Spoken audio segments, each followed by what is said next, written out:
नमस्कार, देवभूमि समाचार देख रहे हैं। अब आपके साथ मैं हूं ऋतु। बुलेटिन की शुरुआत करेंगे बड़ी खबर के साथ। देहरादून के एक निजी होटल में बीजेपी महिला मोर्चा ने सुषमा स्वराज पुरस्कार का आयोजन किया, जिसमें प्रदेश की उन प्रभावशाली महिलाओं को सम्मानित किया गया जिन्होंने अपने अपने क्षेत्रों में एक बेहतर कार्य करने साथ में अपनी एक अलग पहचान स्थापित की है। इस कार्यक्रम में बतौर मुख्य अतिथि मुख्यमंत्री पुष्कर सिंह धामी ने शिरकत की।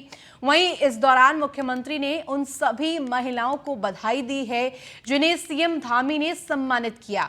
साथ ही मुख्यमंत्री पुष्कर सिंह धामी ने कहा कि सब प्रकार के सम्मान प्रदेश की महिलाओं को और भी सशक्त बनाने में महत्वपूर्ण साबित होंगे।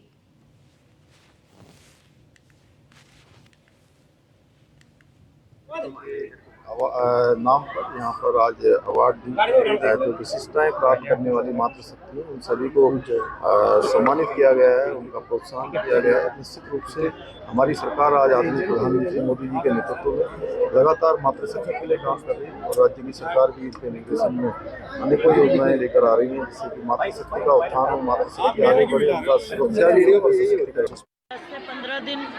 15 तारीख तक ये कार्यक्रम लिया है और इसमें इस बार विशिष्ट ये है कि हमारी देश और विश्व की नेता सुषमा स्वराज महिलाओं की प्रेरणा, उनके नाम से हम सुषमा स्वराज अवार्ड से अपने हर जनपद में 10 से 20, 25, 30 महिलाओं को सम्मानित कर रहे हैं जो विशिष्ट कार्य कर रही हैं और विशिष्ट जो महिलाएं हैं उनको सम्मानित कर रहे हैं। वहीं देहरादून में बीते दिनों से लगातार मंडरा रहे बिजली संकट को लेकर मुख्यमंत्री पुष्कर सिंह धामी ने बीते दिन दिल्ली पहुंचकर केंद्रीय ऊर्जा मंत्री से मुलाकात की। सीएम धामी ने केंद्रीय मंत्री को बिजली संकट के संदर्भ में अवगत कराया। साथ ही मंत्री से मुलाकात कर वापस दून लौटे सीएम धामी ने कहा कि केंद्र से हमें 300 मेगावाट बिजली का आश्वासन मिला है। आगे भी बिजली संकट को लेकर विचार विमर्श किया गया है।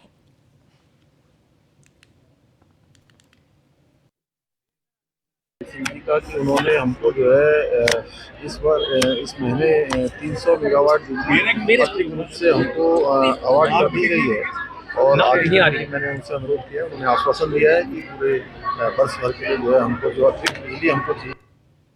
उत्तराखंड विधानसभा का बजट सत्र कल से शुरू होने जा रहा है, जिसको लेकर शासन प्रशासन की तरफ से तैयारियां पूरी कर ली गई है। वहीं बजट सत्र को लेकर सीएम धामी ने कहा कि इस बजट सत्र में उद्यमियों और बेरोजगार नौजवानों सहित तमाम हितों को ध्यान में रखते हुए इस बजट को पारित किया जाएगा। बजट अच्छा आएगा, बहुत बढ़िया होगा और हम लोगों ने नवाचार को बढ़ावा देने के लिए यहाँ के उद्यमों को, हमारे लघु उद्योग के क्षेत्र में काम करने वाले नौजवान और मातृशक्ति को विशेष रूप से इसमें फोकस किया। बजट अच्छा है। वहीं भरारी सैंड पहुंचे राज्यपाल लेफ्टिनेंट जनरल गुरमीत सिंह का विधानसभा अध्यक्ष ऋतु खंडूरी भूषण ने उनका स्वागत किया। पुलिस के जवानों की ओर से राज्यपाल को गार्ड ऑफ ऑनर दिया गया। आपको बता दें, इसके बाद मीडिया से बात करते हुए राज्यपाल ने कहा कि उन्हें खुशी है कि यहां पर सभी तैयारियां दुरुस्त की गई हैं।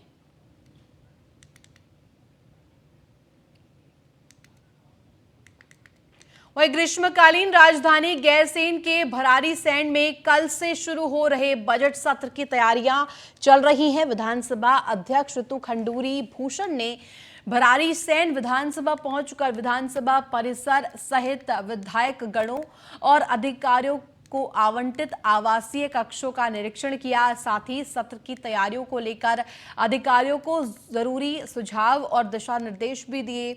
वहीं उन्होंने विधानसभा में हवन पूजन कर प्रदेशवासियों की सुख शांति की कामना की।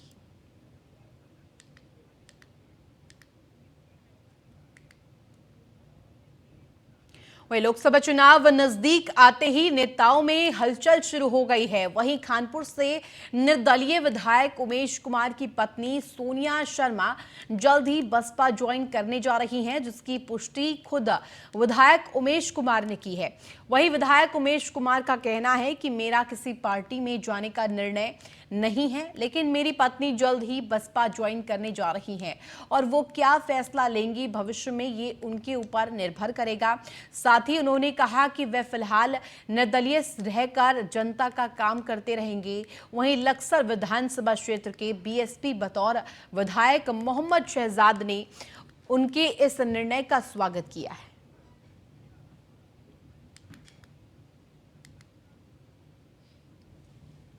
बहुजन समाज पार्टी के दरवाजे सभी से खुले हुए हैं, सभी के लिए खुले हुए हैं। मैं उनका स्वागत करूंगा, लेकिन अच्छा होता अगर उमेश शर्मा स्वयं ज्वाइन करते और चुनाव भी खुद ही लड़ते तो और अच्छा चुनाव लड़ सकते थे। और भैया मेरी शुभकामनाएं सोनिया शर्मा को और उमेश शर्मा को। वहीं रुद्रप्रयाग जिले के चिरबटिया में 2 दिवसीय नेचर फेस्टिवल का आगाज हो गया है, जहां जाने माने पक्षी और प्रकृति प्रेमी के अलावा फोटोग्राफर हैं। इस दौरान पक्षी विशेषज्ञों ने नाइट कैंपिंग कर अहम जानकारियां जुटाई। इस मौके पर कठपुतली मंचन लोगों के लिए आकर्षण का केंद्र रहा। इस मौके पर विभिन्न विद्यालयों के बच्चों ने गीत, नाटक और नृत्य भी प्रस्तुत किए।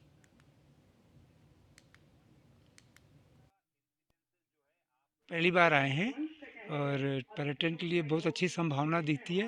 वेजिटेशन बहुत रिच है यहाँ का और बर्ड्स बहुत सारी हैं यहाँ पे और कुछ इंडेंजर्ड स्पीसीज़ हैं वो भी यहाँ पर हैं। नेचर है और हैबिटेट है, बहुत पक्षियों के अनुसार बहुत वातावरण बहुत अनुकूल है। और इस जगह का नाम चिरबटिया है, वो भी एक पक्षी कारण है, चीर फिजेंट, जो एक दुर्लभ और आईसीएन की रेड लिस्ट में है और वो यहाँ पे अच्छी मात्रा में है और उनका प्रजनन के जो है यहाँ पे अच्छी मात्रा में हो रहा है और उनकी जो संख्या है बढ़ रही है धीरे धीरे। जैसा कि नाम है चिरबटिया, चीर फिजेंट के लिए बहुत फेमस है और अगर आपको चीर फिजेंट देखना है तो आसपास के एरिए में अगर हम बात करें तो यहीं पर चांसेस हैं उसके दिखने के। और एक चिड़िया से देखिए, एक बर्ड से बहुत लोगों को रोज़गार मिलता है। और अगर बात करें जैसे कि सर ने बताया कि थोड़ा सा ऑफ रोड हो जाता है, थोड़ा सा कनेक्टिविटी के लिए थोड़ा सा अलग है, लेकिन अगर किसी का डिमांड है उस चीज़ को देखने के लिए तो उसके लिए उसको स्पेशली यहाँ पर आना पड़ेगा। नेचर फेस्टिवल वन विभाग द्वारा हर साल किया जाता था पहले, बट कोविड के चलते पिछले 2 साल से नहीं हो पाया था, तो हमें पुनः उसको रिवाइव करने का प्रयास रहा था। तो उसी तर्ज पे हमने इसको 2 दिवसीय नेचर फेस्टिवल ऑर्गेनाइज किया है इसमें। तो इसमें हमने जो है स्थानीय लोगों के सांस्कृतिक प्रोग्राम, पर्यावरण के दृष्टि से संदेश देने का प्रयास। वहीं मसूरी में तिब्बत राष्ट्र विद्रोह दिवस की 64वीं वर्षगांठ पर तिब्बतन महिला एसोसिएशन और मसूरी तिब्बती समुदाय समिति ने संयुक्त रूप से चीन के खिलाफ मसूरी हैप्पी वैली से गांधी चौक तक रैली निकाली। रैली में तिब्बती समुदाय के लोगों ने तिब्बत की वर्तमान स्थिति पर चिंता जाहिर करते हुए चीन की नीतियों पर रोष जताया। आपको बता दें कि तिब्बतन महिला एसोसिएशन के पदाधिकारियों ने विरोध रैली में छात्र छात्राओं और तिब्बत समुदाय से तिब्बत की संस्कृति को बचाए रखने की अपील की। उन्होंने कहा कि 12 मार्च 1959 को तिब्बती महिलाओं ने चीन के खिलाफ प्रदर्शन शुरू किया था, जिसके बाद ये सिलसिला लगातार जारी है। हर साल 10 मार्च को क्रांति दिवस भी मनाया जाता है।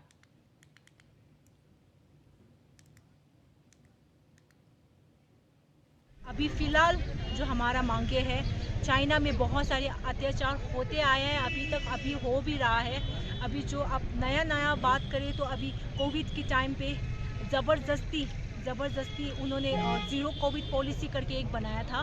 तो ज़बरदस्ती, चाहे वो पॉजिटिव हो चाहे नेगेटिव हो, सब साथ में डाल के जो ज़बरदस्ती का जो वहाँ हो रहा है और वहाँ पे ह्यूमन राइट्स नहीं है। हम ये मांगे कर रहा है कि तिब्बत में थोड़ा सा फ्रीडम मिले, जो राइट ऑफ स्पीच है जैसे कुछ भी नहीं है, देयर इज़ नो ह्यूमन। सभी तिब्बत वासियों का चाइना ने हमें शहीद करके बहुत मतलब देश छीना था 1959 में। आज हमारा 12वीं मार्च में 1959 12वीं मार्च में हम महिला मैदान में कूद कर हम उसको प्रोटेक्ट करते हैं कि सबके शहीद के उन सब के साथ में हम आज भी खड़े हैं। देश वहीं 35 असम राइफल शिलोंग में तैनात रुद्रप्रयाग के फलई गांव निवासी कुलदीप सिंह भंडारी 10 मार्च को ऑपरेशन ड्यूटी के दौरान शहीद हो गए थे। आज उनका पार्थिव शरीर उनके पैतृक गांव लाया गया, जहां हजारों लोगों ने उन्हें नम आंखों से विदाई दी। मंदाकिनी के तट पर उनका अंतिम संस्कार किया गया। आपको बता दें कि शहीद को अंतिम सलामी देने के लिए भारी जनसैलाब उमड़ा। रुद्रप्रयाग स्थित ग्रेनेडियर बटालियन के सैनिकों ने उन्हें सैनिक सम्मान के साथ 21 राउंड फायर कर वीर सैनिक को सल्यूट किया गया। आपको बता दें कि असम राइफल से आए जवान दिनेश सिंह, मनोज सिंह, महावीर सिंह और ग्रेनेडियर बटालियन के मेजर ने शहीद के पुत्र आयुष को तिरंगा सौंपा। 2 मिनट का मौन धारण किया।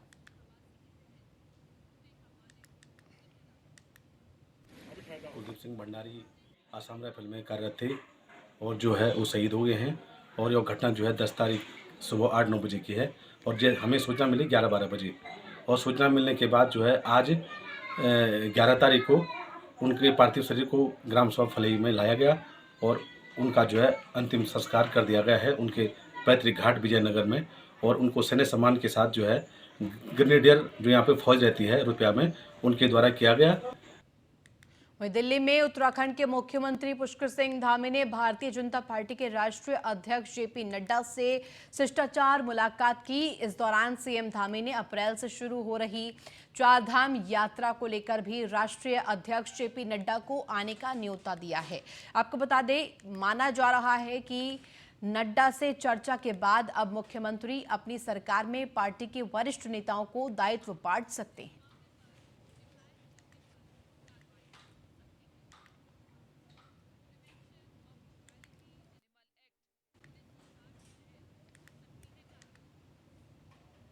उत्तराखंड बोर्ड परीक्षा 16 मार्च से शुरू हो रही है और इसके साथ साथ आपको बता दें, परीक्षा से पहले प्रश्न पत्र डबल लॉकर में रखे जाएंगे। और आपको ये भी बता दें कि परीक्षा केंद्र में छात्र और शिक्षक मोबाइल या अन्य इलेक्ट्रॉनिक उपकरण साथ नहीं ले जा पाएंगे। आपको आगे बताएं कि नकल विहीन परीक्षाओं को लेकर शिक्षा मंत्री धन सिंह रावत खुद मॉनिटरिंग कर रहे हैं, जिसको लेकर उन्होंने अधिकारियों के साथ बैठकें भी की है। वहीं नकल विहीन परीक्षाओं के आयोजन को लेकर अधिकारियों को निर्देश भी दिए गए हैं। शिक्षा मंत्री ने कहा कि नकल विहीन परीक्षा के लिए विभिन्न स्तरों पर सचल दल बनाए जाएं, जो सभी परीक्षा केंद्रों में जाएंगे। खास तौर पर सड़क मार्ग से अधिक दूरी पर स्थित केंद्रों पर यह अनिवार्य रूप से जाना होगा। मैंने एक समीक्षा बैठक की है। लगभग 2.5 लाख से ज़्यादा छात्र छात्राएं इस बार हाई स्कूल और इंटरमीडिएट के बोर्ड की परीक्षाएं दे रहे हैं। हमने 3 चीज़ें रखी हैं कि पहले तो एक तो नकल विहीन परीक्षाएं होनी चाहिए। दूसरा यह है कि जितने भी संवेदनशील और अति संवेदनशील केंद्र हैं वहाँ पे पर्याप्त जो है व्यवस्था, चाहे पुलिस की हो चाहे विभाग की ओर से, उसकी भी व्यवस्था वहाँ की जाएगी। तीसरा यह है कि जो हमारे परीक्षा केंद्र हैं, इस बार हमने कहा है कि प्रत्येक परीक्षा केंद्र में उड़न दस्ते जरूर जाएंगे, ताकि कहीं भी कोई दिक्कत हो तो तुरंत उस पर जो है कार्रवाई की जा सकती है। और इस बार ये भी टारगेट किया गया है कि परीक्षा परिणाम जो है 25 मई से पहले घोषित किया जाएगा, ताकि जो नया सत्र है वो समय पे शुरू हो जाए। तो काफ़ी बदलाव इस बार हम लोग कर रहे हैं। मैंने वहीं देहरादून में शिक्षा विभाग में सभी शिक्षक और कर्मचारी जो अटैचमेंट पर दूसरी जगहों पर तैनात है, वे सभी कर्मचारी अपने मूल तैनाती पर वापस आएंगे। आपको आगे बता दें कि शिक्षा महानिदेशक ने विभाग की में सभी अटैचमेंट निरस्त कर दिए हैं और इसके साथ साथ आदेश जारी कर दिए हैं। वहीं शिक्षा मंत्री धन सिंह रावत ने कहा कि विभाग में तबादलों के दौरान अटैचमेंट ज्यादा देखने को मिलते हैं, बल्कि कई जगहों पर ऐसी शिकायतें भी मिली है कि अटैचमेंट पर गए कर्मचारी शिक्षक सालों से अपनी मूल तैनाती पर वापस नहीं गए हैं। ऐसे में विभाग में एक बार फिर सभी अटैचमेंट को समाप्त कर सभी शिक्षकों और कर्मचारियों को अपनी मूल तैनाती पर जाने के आदेश दिए गए हैं, जिससे विभागीय व्यवस्था मजबूत हो सके। शिक्षक है या कर्मचारी हैं या कोई भी है, देखिए कि अगर कोई बीमार है या किसी की घर की परिस्थितियां अगर ऐसे हैं तो भाई 2 महीने 4 महीने के लिए अटैचमेंट किया जा सकता है। लेकिन साल 2-2 साल 4-4 साल के कई लोग जो है अपने अपनी जगह से दूसरे जगह में अटैच थे और इसलिए बात आई कि भाई एक बार सबको वापस किया जाएगा। और फिर ज़रूरत पड़ेगी तो ये देखा जाएगा कि ज़रूरत है या नहीं है। तो मुझे लगता है कि इसमें तो सभी लोगों को खुश होना चाहिए कि सब अपने मूल स्थान पर चले गए। वहीं ऋषिकेश में रेलवे रोड स्थित एक होटल के पास से कांग्रेस की हाथ से हाथ जोड़ो यात्रा शुरू हुई। पदयात्रा रेलवे रोड से सुभाष चौक मुखर्जी मार्ग घाट रोड होते हुए त्रिवेणी घाट में गांधी स्तंभ पर संपन्न हुई। इस दौरान हाथ से हाथ जोड़ो यात्रा का नेतृत्व पूर्व सीएम हरीश रावत ने किया। आपको साथ ही बता दें कि पदयात्रा में कार्यकर्ताओं ने राहुल गांधी, कांग्रेस अध्यक्ष मल्लिकार्जुन खड़गे और प्रदेश अध्यक्ष करण माहरा के संदेश वाले पैम्फलेट बाजारों में बांटे। इस बीच पूर्व सीएम हरीश रावत ने कहा कि अभियान के जरिए प्रदेश भर में महंगाई, बेरोजगारी और अराजक हालातों से आम जन को अवगत कराया जाएगा। साथ ही उन्होंने ये भी कहा कि लोगों के हाथ को पकड़कर उनके दिलों तक पहुंचने की कोशिश इस यात्रा से की जाएगी।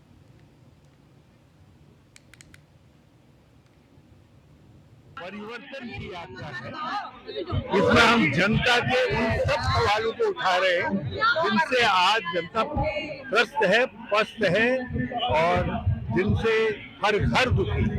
महंगाई, अब देखो गैस के दाम कहाँ पहुंचे, बेरोजगारी, महिलाओं के ऊपर अत्याचार, बिजली, पानी, होम, क्या कहते हैं, गिरकर सब चीजें बढ़ गई। आमदनी लोगों की सिकुड़ रही है, आमदनी रसातल में जा रही है, किसानों को गन्ने का मूल्य नहीं दिया।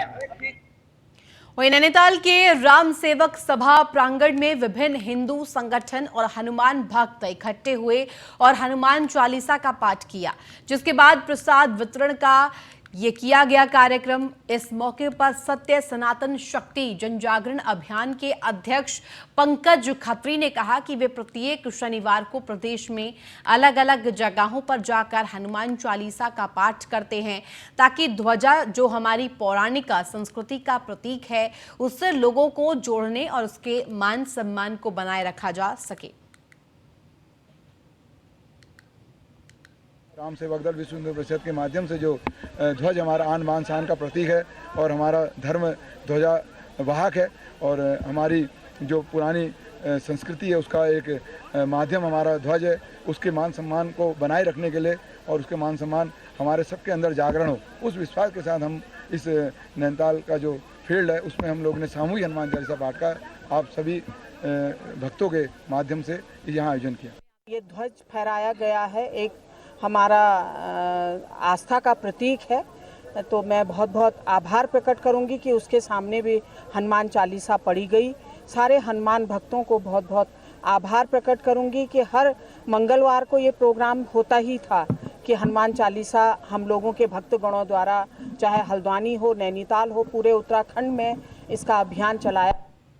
तो फिलहाल देवभूमि के इस खास बुलेटिन में बस इतना ही, और इसके साथ साथ आपको ये बता दें कि कल से हमारा नया कार्यक्रम शहर शहर रिपोर्टर शुरू होगा, जिसमें हमारे संवाददाता ग्राउंड जीरो से हर खबर आप तक पहुंचाएंगे। तो फिलहाल इस खास बुलेटिन में आपका इतना ही। आगे आप देखते रहिए न्यूज़ 1 इंडिया। हर रात के बाद दिन, हर दिन की नई खबर, शहर शहर का सूरत हाल, जमीन पर उतर कर पूछेंगे सवाल, संसद से सड़क तक का हाल। न्यूज़ 1 इंडिया पर शहर शहर रिपोर्टर। देहरादून से मैं सुदीप जैन, बुलंदशहर से अशोक कुमार, मैं संदीप श्रीवास्तव आजमगढ़ से, जौनपुर से मैं देवेंद्र खरी, मैं हापुड़ से मोहम्मद ताहिर, मैं अमेठी से हंसराज सिंह, अमरोहा से मोहम्मद माजिद, हरदोई से आशीष सिंह, सौरभ मिश्रा, बलरामपुर से, ग्रेटर नोएडा से मैं प्रिया राणा, बागपत से मैं विकास शर्मा, इटावा से मैं रजत गुप्ता, मैं दुर्गेश शुक्ला श्रावस्ती से, मैं आगरा से कृष्णा त्यागी, गाजियाबाद से मैं जितेंद्र गौतम, मैं सिद्धार्थनगर से सद्दाम खान, मुजफ्फरनगर से मैं सचिन जौहरी। शहर शहर रिपोर्टर रोज सुबह 8:30 बजे, दोपहर 2 बजे, रात